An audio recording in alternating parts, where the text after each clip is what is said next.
महाराज जी एक प्रश्न था महाराज जी आपने अभी साधु संघ की बात कही। महाराज जी सिद्ध संत जो हैं या उस कोटि के महापुरुष हैं उनमें तो विकार आदि का कोई सवाल ही नहीं है, और उनके संग से चाहे उनके सानिध्य में रहो किसी भी प्रकार का हमारे नकारात्मक नहीं, आप हमारी प्रेमा भक्ति और भक्ति उज्ज्वल ही होगी। महाराज जी पर आजकल एक महाराज जी प्रसंग था, आज ही का प्रश्न था, मैंने किया नहीं उसमें था कि किसी को साधक या वेश में देखा, उसका सानिध्य हुआ, वो घर में बार बार आने लग गए। अभी वो घर में बार बार आने लग गए तो फिर संग दोष से पारिवारिक जनों में मतलब कोई संपर्क हो गया, फिर वो नकारात्मक वृत्तियां और फिर एक अश्रद्धा हो गई। महाराज जी ये बहुत बड़े स्तर पे हो रहा है कि हम जान नहीं पाते। महाराज जी हमने जैसे बताया कि उस कोटि के महापुरुषों उसमें तो कोई कमी नहीं, बट साधक कोटि का जो वेश अभी भी धारण किया है। वैसे पहली बात हमें ये ध्यान रखना चाहिए कि हम संत संग करें। जैसे आप हमसे सत्संग किए, आप हमारी बात मानो और अपने घर जाओ और हमारी बात को अपने जीवन में उतारो तो तुम्हारा काम बन जाएगा। किसी संत से लगाव न करे सांसारिक। आप हमारे घर में आए, आपके घर हम बार बार जाएं, ये सिद्ध संतों में तो ठीक है कि जो भगवत प्राप्त संत हैं, भूल न दें कुमारक पाऊं। जैसे गेहूं चना है, उसको ऐसे बो दो तो जग जाएगा, लेकिन भून के बो तो कभी नहीं जगेगा। जो सिद्ध संत होते हैं वो भुने हुए अन्न के समान होते हैं, उनमें कभी विकार नहीं पाया जाएगा। लेकिन जो साधक होता है वो भगवान के मार्ग में चलने के लिए अभी तैयार हुआ है तो वो फिसल सकता है। और कुछ पाखंडी होते हैं जिनका कोई भगवान से मतलब नहीं, कोई साधना से मतलब नहीं, केवल भेष का आश्रय लेकर रुपया पैसा भोग, ऐसे लोगों से बचना चाहिए। देखो हम सबको इतना ज्ञान है कि एक दृष्टि में हमें पता चल जाएगा आप हमारी तरफ कैसे हेर रहे हो, पता चल जाएगा कि नहीं चल। खास करके माताओं में ये विशेष भगवान ने शक्ति रखी कि अगर पुरुष देख रहा है, आप एक बार देख लिए तो आपको पता चल जाएगा ये किस दृष्टि से देख रहा है। अगर हमको थोड़ी भी हरकत किसी साधु महात्मा में ऐसी दिखाई दे, छूने की चेष्टा, काम भरी दृष्टि से देखना, या इस तरह के उपदेश करना कि तन समर्पित कर दो, ये मतलब इस तरह के नौटंकी नाटक, वहां दोबारा नहीं जाना चाहिए और अपने घर तो बुलाना नहीं चाहिए। घर तब बुलाओ किसी संत को जब 10-5 बार उसके यहाँ जाकर और उसके आचरण देख लिए, उसका व्यवहार देख लिया कि पवित्र व्यवहार है। अच्छा थोड़ी देर के लिए हम पवित्रता का नाटक भी कर सकते हैं, इसीलिए कह रहे 10-5 बार जाके हम उससे देखा। और सही पूछो तो सच्चे संतों को फुर्सत कब है तुम्हारे घर जाने की? कब फुर्सत है? वो अपने भगवान के मार्ग में, भगवान के भजन में लगे।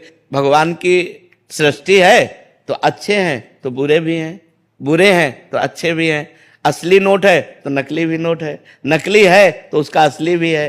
तो हमको चाहिए कि सोच समझ करके हम सत्संग करें। घर तो बुलाना तब चाहिए जब समझ ले कि भगवान की कृपा से साधु संग मिल गया। आप 1000 बार जब प्रार्थना करोगी ना, 1000 बार, तो वो हाँ कह दे तो सौभाग्य की बात है कि आपके घर उनके चरण पड़े। और जहां आपने कहा घर आओ, हाँ जाएंगे, कौन सा फोन नंबर है, समझ लो कि मतलब मामला कुछ गड़बड़ है, अभी मामला ठीक नहीं है। जब आप संत से कहोगे ना घर आ जाओ तो उनको पहाड़ जैसा लगेगा कि यार अपना नियम छोड़ के, अपना भजन छोड़कर इनके। जब आप 100 बार रोगी, प्रार्थना करोगी, तब चलो अच्छा बच्चा, और जाके कुछ खा पी लिया, हमारा कल्याण हो, हमारा मंगल हो। ऐसा नहीं, संतों के घर जाने से हमारा घर तीर्थ हो जाता है। संत चरण रज, संत चरणामृत, संत उच्छिष्ट जहां वो पाए वो सब मंगल। लेकिन इसी बातों का दुरुपयोग किया जाता है। जो सच्चे मार्ग के पथिक नहीं है उनसे बहुत बचना चाहिए। गलत आचरण सतमार्ग में मतलब ऐसा नहीं, जैसे मान लो गृहस्थ हो आप गलत आचरण, तो हमें समझाना चाहिए नहीं बेटा, ये भगवान के मार्ग में इन बातों का प्रवेश नहीं, अपनी आदतों को सुधारो। अपने ऐसा नहीं कि और हम उसको गलत आचरणों में ढकेल दें, वो एक गिर रहा है ऊपर से लात हम और मार दें। तो ये हम लोग संतों के सहारे से ही भगवान के मार्ग में चलते हैं। अगर संत ही हमें धोखा दे दें, संत ही हमारे साथ व्यभिचार करें, संत ही हमें गंदे मार्ग में लगावें, तो संत काहे को? तो ये बातें थोड़ा बहुत प्रवीणता पूर्वक देखनी चाहिए कि ज्यादा नाटक फाटक जहां दिखाई दे बहुत दूरी बना के रखो। क्योंकि नकली हीरा तो बहुत मिल जाएगा, लेकिन असली हीरा जो घन का प्रहार सह जाए। असली हीरे की पहचान क्या होती है? उसको ऐसे रखो और घन का प्रहार करो और वो टूटे ना, तो असली हीरा। काम क्रोध लोभ मोह मद मत्सर, इनका प्रभाव जिनके ऊपर ना हो वो असली संत। अगर इनका प्रभाव है तो संत काहे का, फिर काहे का संत? तो ये चीजें देखनी चाहिए। ये चीजें बहुत ज्यादा जोर से चल रहे हैं। बहुत जोर से चल रहे हैं। अपने प्रवचन से, अपने लहजों से, अपने हाव भाव से जनता को मोहित करना, रुपया निकालना, विषय भोग करना, इन बातों से बचता रहे। कभी ऐसा नहीं हो सकता कि किसी संत के द्वारा तुम्हारा अमंगल हो। साधु ते हो या न कारज हानि, कभी नहीं हो सकता, कभी नहीं हो सकता। जैसे ऊसर में बीज चाहे जितना बो, कभी अंकुरण नहीं होगा। ऊसर बरसई तृण नहीं जामा, संत हृदय जिमि उपज न कामा। संत के हृदय में कभी ऐसा नहीं हो सकता कि वो तुम्हारे साथ कोई गलत व्यवहार करे। अगर गलत व्यवहार कर रहा है तो संत नहीं है। हाँ, कभी कभी साधक से चूक हो जाती है, तो इसीलिए साधक को एकांतवास कहा गया है। उसको घर घर जाने के लिए अनुमति ही नहीं है।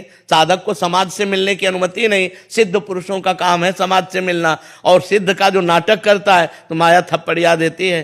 अगर हम सत्य हैं तो आजीवन निर्वाह हो जाएगा। पाप को, अधर्म को छुपाया नहीं जा सकता, जैसे आग को कपड़े से नहीं छुपाया जा सकता।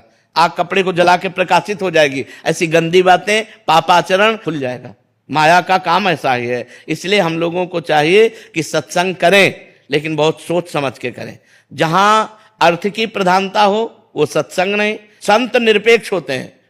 संत का पहला लक्षण है निरपेक्षम मुनिम शांतम निर्वैरम समदर्शनम। निरपेक्ष माने तुम्हारी, चाहे जितने तुम सुंदर हो, चाहे जितने रुपए वाले हो, चाहे जितना तुम्हारा महान यश हो, उनके सामने कूड़ा हो, वो कुछ नहीं समझेंगे। निरपेक्षम मुनिम शांतम, वो निरपेक्ष रहेंगे। उनकी लाइन में सब बराबर है। उनकी लाइन में नहीं कि वो अगर तुम्हें ज्यादा प्यार दिखाने लगे तो वो संत का प्यार नहीं होगा। ध्यान रखना, ज्यादा प्यार संत जब दिखाते हैं तो वो कसौटी पे कसते हैं। वो भ्रष्ट नहीं करते, वो कसौटी पे कसते हैं। वो तुम्हारा अपमान करेंगे, फिर इसके बाद आप हाथ जोड़े खड़े हो, तब उनकी करुणा दृष्टि होगी कि हाँ अब सही बात। वो तुम्हारे प्रति आसक्त नहीं होंगे, वो तुम्हारे शरीर पर आसक्त नहीं होंगे। शरीर पे आसक्त होने वाला, धन पे आसक्त होने वाला, मान पे आसक्त होने वाला, वो संत नहीं हो सकता। संतों का ऐसा नहीं। और आज बहुत भीड़ है तो बहुत संभल के, ये भी बात बहुत संभल के, नहीं तो काल नेमी के आकर्षण में हनुमान जी भी आ गए थे, ले आ गए।